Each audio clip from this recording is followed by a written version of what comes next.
On November 20th, 1937, the Saturday Evening Post published a cartoon by David Huffine. It shows four men with black skin and loincloths, all of whom appear to have paddled their way to New York City in a canoe. On the dock, a casually dressed African-American man delivers the punchline to a smartly dressed white porter. He say days expedition, come here to get stuff for day museum. To our eyes today, everything about this cartoon is cringeworthy, from its depictions of tribal culture to its caricature of African-American slang. But it almost certainly would have struck a chord with its intended audience, privileged white men living in America. In fact, the humor was obvious to anyone who sat atop the racial and political hierarchy of the day. After all, everyone knew that only white people embarked on expeditions to far-off lands to get stuff for their museums. In other words, expeditions were what civilized people did in uncivilized lands. The idea that black men from a tribe in Africa could undertake an expedition to New York was not only absurd, it was downright laughable. By the time this cartoon was published, however, the laughter had become bittersweet. As we saw in episode 9, from 1922 to 1924, the opening of the tomb of Tutankhamun by Howard Carter marked the beginning of the role reversal later parodied by the Saturday Evening Post. Between the Egyptian takeover of Tut's tomb in 1924 and the publication of the Huffine cartoon in 1937, local elites throughout the Middle East would succeed in reversing the long-standing archaeological power imbalance in their country. We referred to this phenomenon as the King Tut effect. We may just as well call it the mummy's curse. The idea of a curse dates back to 1923, when the Earl of Carnarvon, who financed Carter's excavations in the Valley of the Kings, sold the rights of first reportage for the newly discovered tomb to the London Times. This meant that every new revelation from the tomb would first appear in an article for the Times before it could appear in any other news outlet. Not surprisingly, journalists from around the world, both within Egypt and without, responded with outrage. When the Earl died just a few months later from an untreated mosquito bite, the journalists got their revenge by suggesting that karma was to blame. Thus began the alluring myth of the mummy's curse. The mummy's curse, however, had nothing to do with the malarial mosquito. On the contrary, it had everything to do with arrogant Westerners who refused to share the spoils of archaeological enterprise. Though the mummy's curse affected all Western scholars working in the Middle East, some did more to court its wrath than others. James Henry Breasted, a professor of Egyptology at the University of Chicago and director of its Oriental Institute, was to become its first, second, third, and fourth victim. The day after the government seizure of Tut's tomb, Breasted's son, Charles, described the affair as, quote, only another evidence of Near Eastern bravado, of the decline of Occidental prestige, and of the intoxicating effect of sudden freedom and independence upon an ignorant, decadent, mongrel people, totally unfit for self-rule. John D. Rockefeller Jr., who had funded Breasted's previous digs in Egypt and was eager to fund more, thought little of the Arabs and Turks with whom they were obliged to work. The men of both races, he said, seemed to have great facility in standing, sitting, or lying in the sun and doing nothing. It should thus come as little surprise to learn that neither Breasted nor Rockefeller was much deterred over the Egyptian treatment of Carter and Carnarvon. In January 1926, just 2 years after the Tut debacle, Breasted presented a plan for a new national museum in Cairo to replace the current overcrowded one. In support of the initiative, Rockefeller approved a gift of $10 million. The catch? The Americans would control the endowment indefinitely and retain de facto administrative control over the museum for 33 years, just long enough to ensure one more generation of Western initiative in Egypt. Incredibly, the Egyptians were not once consulted about the proposal until it was ready for the king's review. But why should that matter? With this ammunition, Breasted proclaimed, he expected to, quote, intoxicate the king, and boasted that, if that doesn't get a vain and self-conscious Oriental, nothing else will. Much to Breasted's surprise, the king was not in the least bit intoxicated. Instead, he erupted in anger and complained about American interference. Breasted, ever the optimist, remained unfazed by the king's outburst. He later wrote to Rockefeller's wife to assure her that such setbacks were merely the price one paid to, quote, save these people from themselves. The very next year, Breasted turned to Turkey, where he obtained the services of a German archaeologist. Of course, the Turks had long made it abundantly clear that any antiquities unearthed within their borders were supposed to remain on Turkish soil, having fought Heinrich Schliemann both tooth and nail to enforce this mandate at Troy. Breasted, confident in the continued force of the Schliemann precedent, decided to enlist the support of U.S. diplomats in Ankara to press for a new and reasonable Turkish antiquities law. The Turks, however, repeatedly rebuffed any and all requests to share their finds of his American-funded expeditions. In response, Breasted adopted a new tactic, claiming that any such generosity would, quote, serve as a very desirable type of propaganda, reminding the Western world of the ancient background of civilization in Anatolia. It was to no avail. In 1932, Breasted conceded defeat and withdrew his team from Turkey.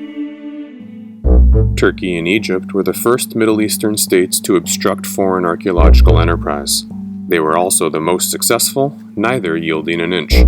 Iran and Iraq, two other countries in the region with a rich, monumental past, had to settle for less stirring victories. But still, the King Tut effect, or Mummy's curse, resonated. In Iran, the French had enjoyed a monopoly on excavations throughout the country since the turn of the century. With the overthrow of the old Qajar dynasty in 1925, however, the new nationalist-minded leaders of Iran were eager to link their political legitimacy to the country's ancient past. In support of this initiative, the Iranians asked the French to provide a reasonable share of their finds for a new national museum in Tehran. The French, long accustomed to sending all of their finds to the Louvre, offered duplicates and plaster casts in return. In response, the Iranian government abolished the French monopoly in all regions of the country except for Susa in the far southwest. Even there, however, a new policy of dividing all archaeological proceeds equally was imposed for all foreign digs in Iran. In practice, this meant half for the host government and half for the foreigner. Before long, James Breasted fell afoul of this practice too. In 1930, another German scholar employed on behalf of his Oriental Institute won the concession for Persepolis. Persepolis, the ceremonial center of the Achaemenid dynasty founded by Darius I, was the most important archaeological site in Iran. Centrally located in Fars province, which was now viewed as the Iranian homeland by nationalist intellectuals, Persepolis was an attractive target for the new state. In 1934, following several years of work by Breasted's team, Tehran decided to tighten the noose. Henceforth, the government proclaimed, 100% of all finds would remain in Iran. Breasted, convinced the Iranians were bluffing, called on American diplomatic support. The Oriental, he informed his son, has to be told very decidedly where he gets off. The impasse was resolved with an equitable division for that season, but all future seasons of work at Persepolis would proceed according to the new rule. By 1935, Breasted halted all work at the site and left the country. He reacted with his typical racist invective. To put it very mildly, he wrote to one of his friends, if there are any loathsome vermin anywhere on the surface of the earth worse than the Persians, I do not know where it might be. Breasted pinned his final hope on Iraq. A formal mandate of the British since the end of the war, Iraq did not obtain its independence until 1933, 1 year after the British recommended its entry into the League of Nations. The next year, a man named Sati al-Husri took over the management of antiquities. Al-Husri despaired at the state of archaeology in Iraq. Records and holdings for the National Museum were grossly incomplete, and most of the items on display were from the pre-Islamic period, a reflection of the Western ideological bias. When a foreign visitor to the Iraqi Museum in Baghdad told al-Husri how astonished he had been upon, quote, not finding Arab or Islamic antiquities in the museum of a city that was once the Abbasid capital, al-Husri resolved to correct the imbalance.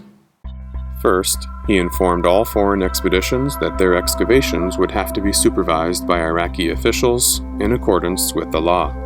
Second, He announced that the practice of 50-50 division, long manipulated by foreign excavators to their own benefit, would now be subject to Iraqi oversight.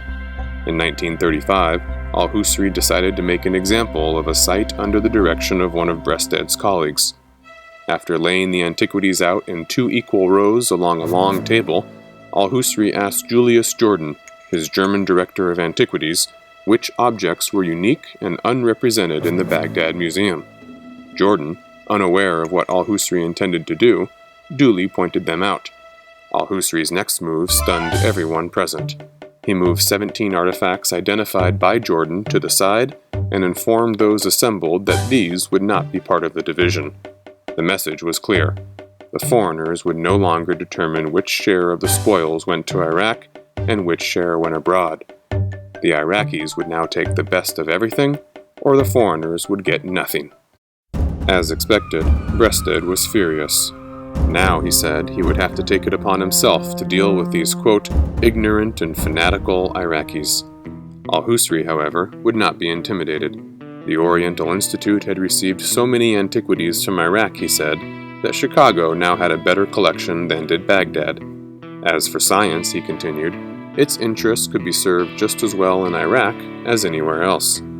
Nor did the specter of instability in his country hold much water. World War I, he said, had deprived Westerners of all moral high ground on that front. As consolation to Breasted, al-Husri offered to attach a label acknowledging the assistance of American money and labor to any artifact found by foreigners and placed in the Baghdad Museum. By the end of the year, James Breasted was dead. His passing marked the end of an era. At the same time, Saadi al-Husri sponsored the first Iraqi-led dig at Samarra, a short-lived Abbasid capital north of Baghdad. There, his team focused on recovering antiquities related to Islamic and Arabic history, not Greco-Roman or Judeo-Christian history.